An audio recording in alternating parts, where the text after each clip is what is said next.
Shalom teman-teman Sparkling, gimana kabarnya? Semoga teman-teman tetap ada dalam kondisi yang sehat ya.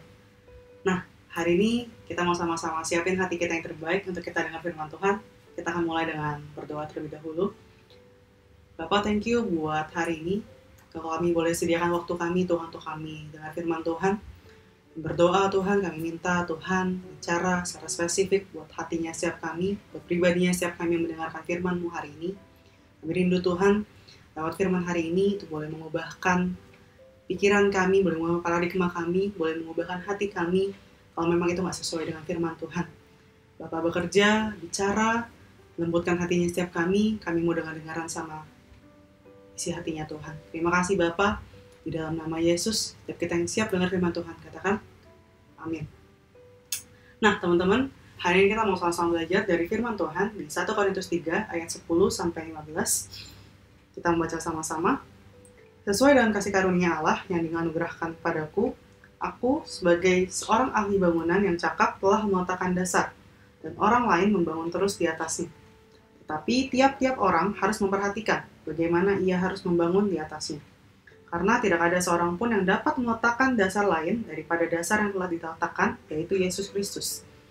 Entahkah orang membangun di atas dasar ini dengan emas, perak, batu permata, kayu, rumput kering, atau jerami, sekali kelak pekerjaan masing-masing orang akan nampak, karena hari Tuhan akan menyatakannya, sebab ia akan nampak dengan api, dan bagaimana pekerjaan masing-masing orang akan diuji oleh api itu. Jika pekerjaan yang dibangun seseorang tahan uji, ia akan mendapatkan upah. Jika pekerjaannya terbakar, ia akan menderita kerugian, tetapi ia sendiri akan diselamatkan, tetapi seperti dari dalam api. Di 1 Korintus 3 yang tadi kita baca, jelas disebutkan ada dua tipe bahan nih teman-teman yang digunakan untuk membangun. Bahan yang pertama itu ada emas, perak, dan juga batu permata. Nah di bahan yang kedua, tipe bahan yang kedua itu ada kayu, jerami, dan rumput kering. Nah, kedua bahan ini nih nantinya akan diuji dengan api dan akan terlihat tuh kualitasnya. Yang mana yang benar-benar tahan uji dan yang mana yang habis terbakar. Terus di 1 Korintus juga dibilang kalau dasarnya setiap kita orang percaya itu sama, Kristus. Nah, dasarnya udah sama nih, sama-sama Kristus sudah benar, tinggal gimana tiap-tiap orang membangun di atasnya. Kita harus memperhatikan tuh bagaimana kita membangun di atasnya. Membangun ini bicara soal apa sih teman-teman? Bangun ini bicara soal hidupnya kita. Gitu. Hari-hari kita bangun hidup kita tuh dengan bahan yang seperti apa sih? Bahan bangunan yang kayak gimana? Bahan yang pertama, yang gampang terbakar. Bahan yang kedua yang nggak mudah terbakar, atau mungkin kita campur bahan nih teman-teman. Cuma ya jelas teman-teman, kalau bahan yang mudah terbakar itu ya pasti kalau diuji pakai api udah tuh pasti habis kebakar. Nah, kita selama beberapa menit ke depan ketika firman dibagikan, kita mau sama-sama buka hatinya kita teman-teman lebar-lebar, kita mau sama-sama cek, minta Roh Kudus bicara. Ada nggak sih hal-hal yang selama ini ketika kita ikut Tuhan mungkin ada hal-hal yang ya sebenarnya kalau itu dibakar, diuji, itu habis teman-teman, kegoncang gitu. Kita lagi bangun hidup kita pakai cara yang kayak gimana sih, pakai bahan yang kayak gimana sih, dan itu kita mau sama-sama belajar, teman-teman, biarkan Roh Kudus yang kerja, Roh Kudus yang teguh dan ingatkan. Nah teman-teman, bahan yang mudah terbakar tadi ya, rumput kering, jerami, dan kayu, itu tuh bicara soal hal-hal yang mungkin gak esensi teman-teman. Hal-hal yang selama ini kita bangun, ya, yang kita anggap benar, dengan pemikiran-pemikiran kita sendiri, ya yang kita rasa itu wajar dan biasa, tapi ternyata nggak sesuai firman Tuhan, gitu. Dan itu yang lagi Tuhan mau guncang teman-teman hari-hari ini.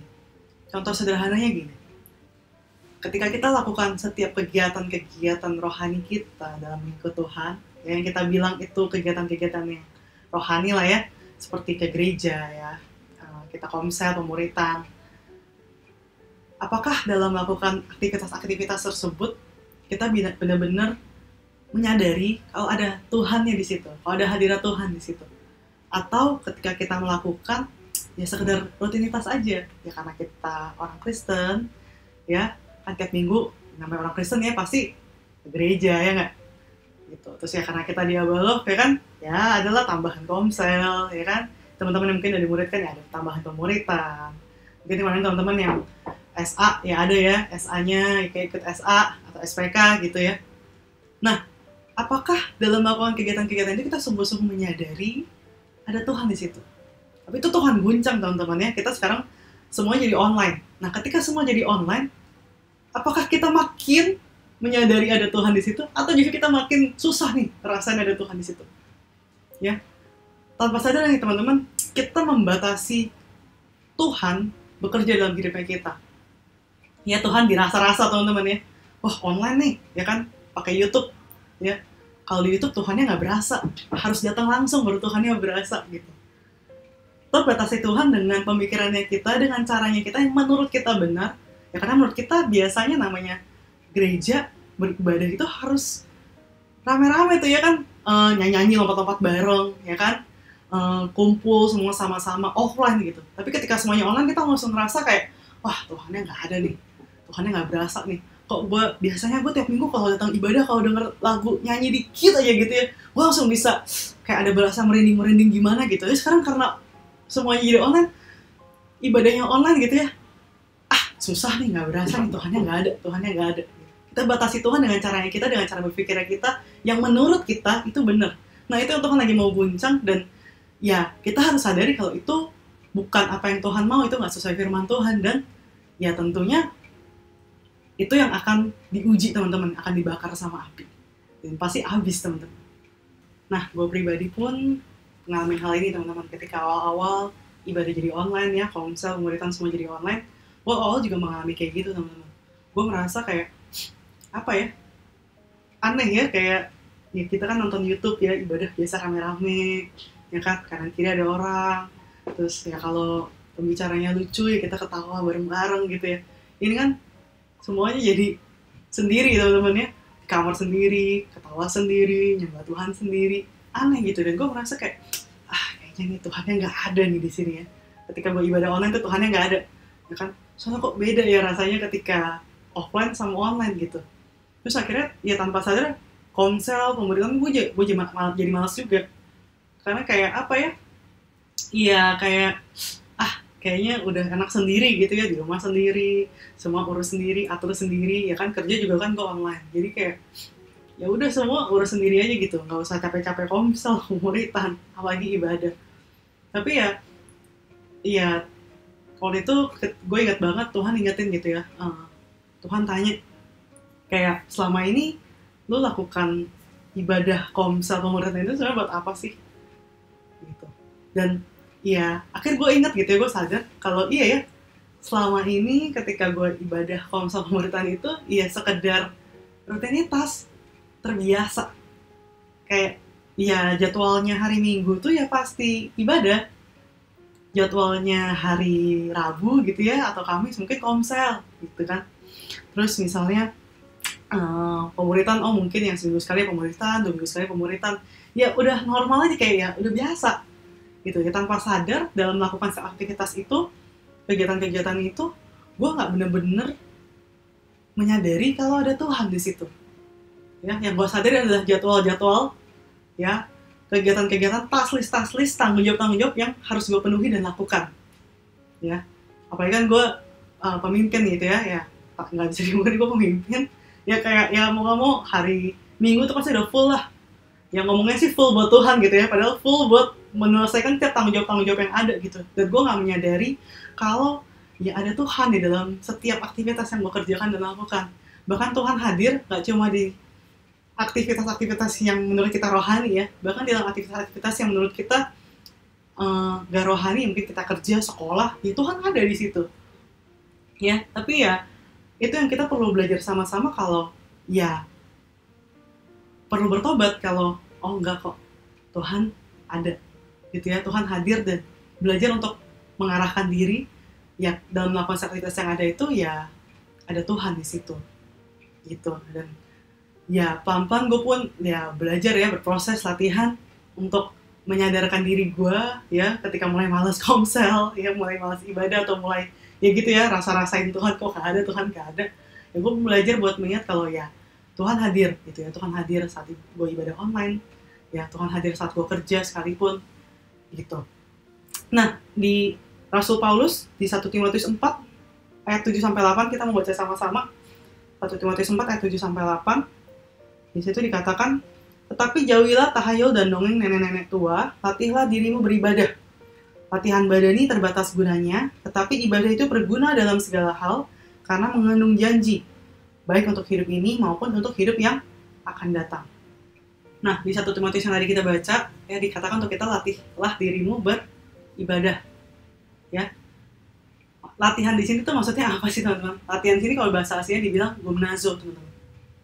Ya, kita diminta untuk gumnazo. Gumnazo itu artinya apa sih? Dalam bahasa aslinya, gumnazo itu artinya kita mengarahkan diri secara sungguh-sungguh, secara sadar, mengarahkan diri baik tubuh maupun jiwa, pikiran, ya, semuanya mengarahkan diri untuk melakukan latihan. Ya, jadi nggak cuma sekedar otomatis latihan gitu ya, nggak sadar lagi ngawang-ngawang kita ngelakuin latihan, nggak, benar-benar secara sadar kita memang mengarahkan seluruh tubuhnya kita ya untuk melakukan namanya latihan. Kenapa latihan? Ibadah kok pakai latihan segala gitu ya? Karena gini, latihan itu kan artinya berproses ya, step by step, teman-teman. Ya namanya ikut Tuhan butuh proses ya. Namanya kita belajar menyadari hadiratnya Tuhan terus-menerus 24 jam, ya butuh proses. Gitu. Gak ada yang instan, gak ada yang langsung, teman-teman. Contoh sederhananya gini. Ya misalnya teman-teman yang lagi pengen diet ya, siapa di sini lagi pengen diet, pengen kurus ya? Kan gak ada, teman-teman. Misalnya hari ini stop makan daging ya, atau stop makan karbo. Ya, sehari gitu pokoknya full makan cuma sayur, sama mungkin air putih gitu ya. Terus besoknya ketika bangun langsung kurus gitu, teman-teman. Serem ya kalau ada yang kayak gitu ya. Nah, ada juga misalnya yang merasa kayak olahraga gitu, misalnya kayak hari ini kan lagi hits sepedaan ya teman-teman ya, lagi sepedaan ya, misal hari ini target 1 jam ya, dengan berharap besok habis latihan hari ini 1 jam, sepedaan 1 jam, besok langsung kurus. Ada nggak gitu teman-teman? Nggak ada. Ya kalau ada saya juga mau, teman-teman ya. Makanya saya udah sepedaan berjam-jam nggak kurus-kurus, teman-teman ya, masih gini-gini aja gitu. Nah makanya semua butuh proses gitu kan. Ya namanya kita ambil contoh misalnya kayak orang yang mau kurus tadi, ya kan dia butuh jaga makan, ya dia butuh jaga pola tidur, dia butuh atur olahraganya dia, ya banyak hal yang komponen-komponen yang perlu diatur dan berproses di situ gitu. Nggak ada yang instan dan langsung. Ya, simpelnya kita apalagi masak mie instan gitu ya. Namanya mie instan pun perlu ada prosesnya ya, nggak instan-instan banget sebenarnya. Ya, namanya masak mie instan itu kan kita perlu siapin mangkok, siapin air, ya masih nunggu lagi ya supaya dia mendidih gitu kan. Terus tuangin bumbu, masak ya, sampai baru bisa dimakan, dinikmati gitu. Gak ada yang instan, teman-teman. Sama, ya Tuhan pun rindu setiap anak-anaknya tuh berproses gitu, pelan-pelan berproses, berubah gitu ya. Ya Tuhan juga gak pernah maksa untuk kita kayak, hey kamu ya, misalnya kita ambil namanya misalnya A gitu ya, si AA, misalnya Tuhan ingetin dia buat bertobat supaya gak ngelawan orang tua lagi. Ya mungkin hari itu karena dia baru dengar firman Tuhan, AA langsung besoknya langsung nurut sama orang tua. Tapi apakah akan begitu terus lanjut gitu ya? Kan enggak. Ya pasti kan ada masa-masa di mana ya egonya kita yang naik ya, lebih tinggi ya egonya. Ya lupa tuh firman Tuhan yang biasanya. Makanya perlu latihan, diingetin. Oh iya, harus hormat orang tua, harus taat sama orang tua. Apalagi misalnya contoh kita lagi ibadah online terus kayak mulai malas lah ibadah online lah. Nggak seru ibadahnya, Tuhannya nggak ada, Tuhannya nggak berasa gitu. Ya pasti kan, ya itu kita perlu latihan. Oh ya, Tuhan ada di mana-mana kok, ya kan? Tuhan hadir. Ya udah kita belajar mengarahkan diri untuk ya udah kita mau buka hati kita buat ibadah online. Ya, buat komsel online. Banyak hal teman-teman yang bisa kita latih gitu ya. Simpelnya kalau misalnya mungkin kemarin-kemarin hari-hari juga banyak dibahas tentang Roma 12 ayat 1 sampai 2. Ya kita diajarkan untuk persembahan tubuh, untuk pembaharuan budi, ya. Ya, itu kita perlu latihan teman-teman ya, untuk mempersembahkan tubuh kita setiap hari. Yang bersama itu bicara soal apa? Kita mempersembahkan hidup kita total jadi miliknya Tuhan. Yang memberikan Tuhan yang bertakhta, memberikan Tuhan yang jadi sumber, jadi pusatnya hidupnya kita, bukan yang lain, teman-teman. Itu kan perlu apa? Perlu proses. Ya, pembaruan budi yang awalnya mungkin kita mikir negatif, terus ya kita belajar berpikir sesuai firman Tuhan. Yang karena selama ini sering di rumah ya, sering di kamar, buka internet dikit langsung pengennya ngelakuin dosa gitu ya misalnya. Ya ketika kita mau latihannya, ketika kita diingatkan ya kita belajar untuk oh ya kita nggak boleh kompromi ya, jangan ngelakuin dosa. Dan gue percaya gini teman-teman, ini gue alamin sendiri ya. Ketika kita terus-menerus mengarahkan diri untuk menyadarkan diri untuk kita mengerti kalau ada Tuhan ya, Coram Deo itu ya teman-teman ya. Gue percaya ya sebenarnya tanpa sadar kehidupan kita berubah teman-teman. Ya, karena kenapa? Karena kita menyadari terus ada Tuhan yang bareng-bareng kita. Mungkin gak sih ada orang nih yang sadar betul ada Tuhan bareng-bareng dia ngelakuin dosa? Kan Nggak mungkin teman-teman ya, ngeri gitu ya. Kita tahu ada Tuhan, ya kan kita nggak mungkin ngelakuin dosa gitu. Karena kita tahu, ya ada Tuhan bareng-bareng kita. Masa kita ajak Tuhan ngelakuin dosa bareng, kan nggak mungkin. Ya kan? Atau mungkin teman-teman yang sekolah online, atau mungkin kayak gue ya, kerja online. Ya kalau kita tahu Tuhan bareng-bareng kita, ya mau kita kerja lagi WFH mau WFO, ya kita tahu ada Tuhan bareng-bareng kita pasti akan kerja dengan sungguh-sungguh, segenap hati. Ya, seperti baik di kantor, walaupun lagi di rumah gitu. Nggak mungkin orang yang sadar ada Tuhan bareng-bareng dia, kalau kerja di kantor baru rajin, kerja di rumah tidur-tiduran misalnya. Kan nggak seperti itu. Gitu. Percaya deh, ketika kita membiarkan Tuhan yang jadi pusat, ya, kita bawa diri kita untuk terus ke Coram Deo, terus ingat Tuhan, terus sadar hadiratnya Tuhan, tanpa sadar Tuhan pasti bawa untuk hidup kita bertransformasi. Ada transformation gitu dalam hidup kita, dan kita pasti berubah.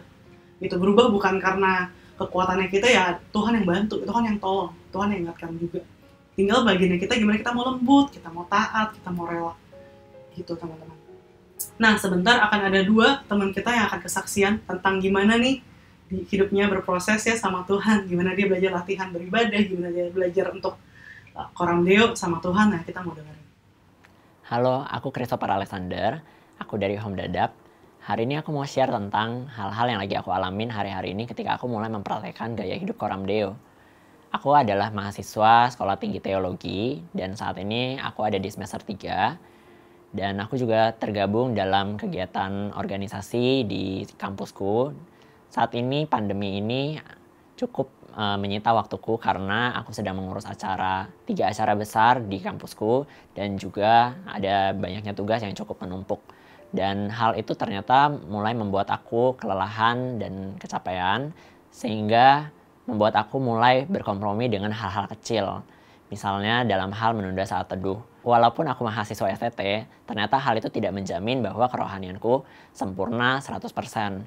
Ada titik-titik di mana aku mulai berkompromi karena aku lebih menuruti kedaginganku. Dan ternyata setelah aku mendengar kebenaran firman Tuhan mengenai Coram Deo ini, aku belajar untuk mengambil komitmen untuk tidak berkompromi lagi dengan hal-hal yang kecil. Karena aku tahu ketika aku harus mempersembahkan tubuhku 100%, mempersembahkan hidupku secara utuh untuk Tuhan, seharusnya tidak ada hal-hal kecil lagi yang aku kompromikan.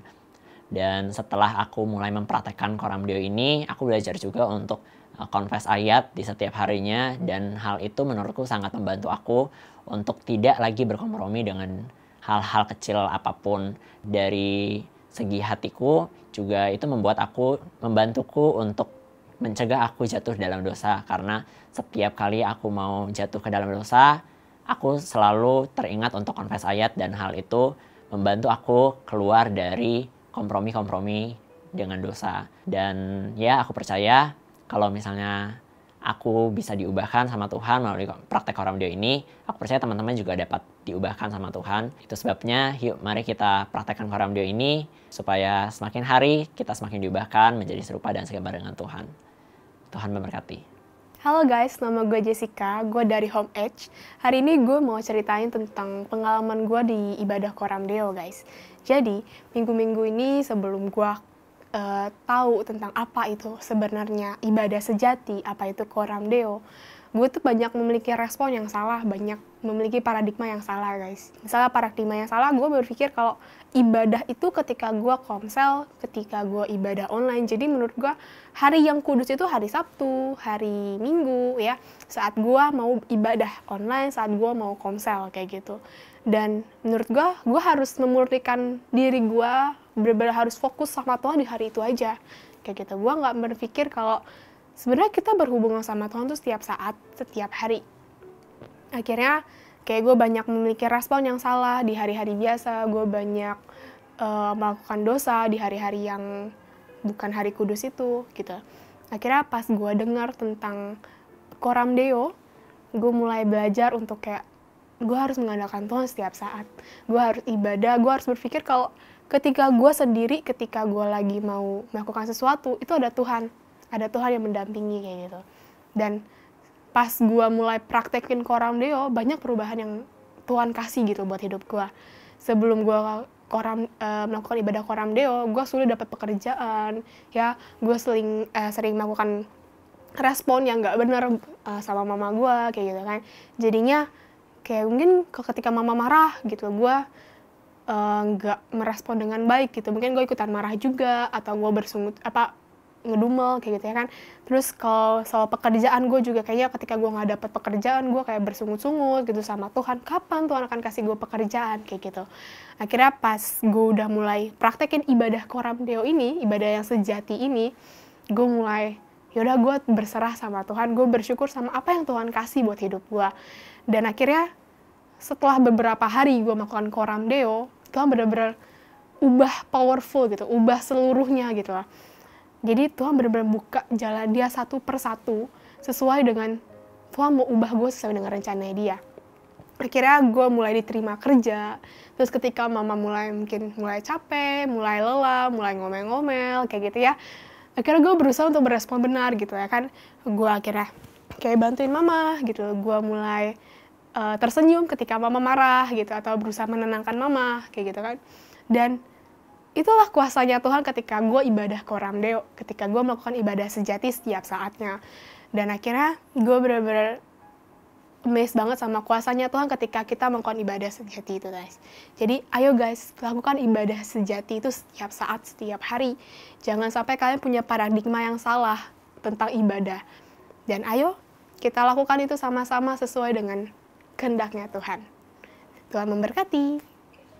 Oke, tadi kita udah dengar dua teman kita kesaksian ya tentang gimana mereka berjalan bareng Tuhan, gimana mereka berproses latihan buat praktek Coram Deo ibadah sejati. Gimana? Teman-teman rindu nggak untuk bisa ngalamin hal yang sama? Ya, ingat teman-teman, semuanya butuh proses. Ya, tinggal kita hari-hari ini ya, ketika habis dengar firman Tuhan kita belajar cek ya, kemarin-kemarin yang kita bangun tuh pakai bahan apa sih? Ya, bahan bangunannya tepat apa enggak sih? Jangan-jangan selama ini yang kita bangun hidup kita pakai bahan-bahan yang mudah terbakar, teman-teman. Nah, yuk kita sama-sama belajar pelan-pelan kita ganti dengan bahan-bahan yang tahan uji, bahan-bahan yang nggak mudah terbakar, bahan-bahan yang memang sesuai firman Tuhan, gitu teman-teman. Dan yuk kita praktek sama-sama ya. Memang nggak mudah ya. Gue pun ngalamin hal yang sama ya ketika dengar kebenaran ini. Ya nggak gampang teman-teman ya. Namanya ego kan selalu lebih kuat ya daripada rohnya kita ya. Kita namanya yang biasa orang bilang kalau yang nggak sehat itu memang lebih enak teman-teman, sama gitu ya. Hal-hal yang kedagingan itu memang lebih enak rasanya, lebih ya nyaman buat dijalanin gitu. Tapi ya itu bukan yang Tuhan mau ya. Ya ketika proses kita ikut Tuhan memang bahasanya tuh yang pasti akan ada gesekan ya, ada friction gitu antara daging sama rohnya kita gitu. Tapi ya kita anak Tuhan, kita belajar untuk ikut roh, kita taat sama roh gitu. Kita belajar ikut tuntunan Tuhan, kita belajar ikut apa yang jadi firman-Nya Tuhan. Ya, kita mau sama-sama belajar teman-teman ya. Oke, kita mau berdoa ya, tutup hari ini kita mau berdoa.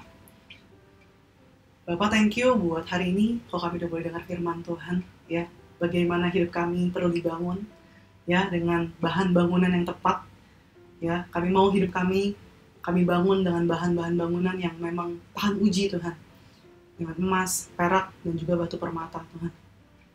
Kalau selama ini kami banyak bangun kehidupan kami dalam ikut Tuhan dengan bahan-bahan yang mudah terbakar Tuhan, ingatkan kami, ajar kami untuk kami mau berubah Tuhan, gantikan setiap bahan-bahan bangunan yang salah itu dengan bahan yang tepat.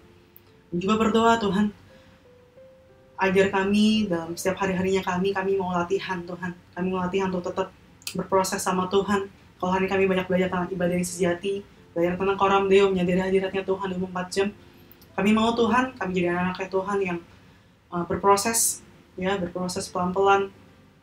Dan karena kami tahu Tuhan, ketika kami berproses, kami nggak sendiri. Ada Tuhan yang bareng-bareng kami, ada Tuhan yang tuntun kami Tuhan. Dan kami mau belajar, siapkan hati kami yang terbaik. Kami mau belajar punya hati yang rela, punya hati yang taat. Ketika kami dengar firman Tuhan, ketika Roh Kudus ingatkan sesuatu, kami mau belajar berubah Tuhan. Terima kasih Bapa buat hari ini. Kami tahu Tuhan Kau Allah nggak bekerja sampai di sini aja, tapi kami tahu Tuhan akan masih banyak hal lagi yang Tuhan ajarkan, masih banyak hal lagi yang Tuhan akan bukakan, singkapkan di dalam hatinya setiap kami. Terima kasih Tuhan Yesus. Nah, hari ini anak muda, percayakan Engkau kalau berkat itu datang dari Tuhan.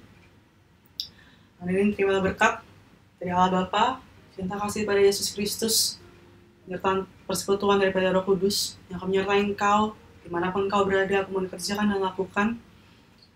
untuk engkau bisa jadi anak-anak Tuhan yang kuat di dalam firman, anak-anak Tuhan yang terus menyadari hadiratnya 24 jam, dan tentunya akan ada perubahan hidup buat hidupnya setiap kita.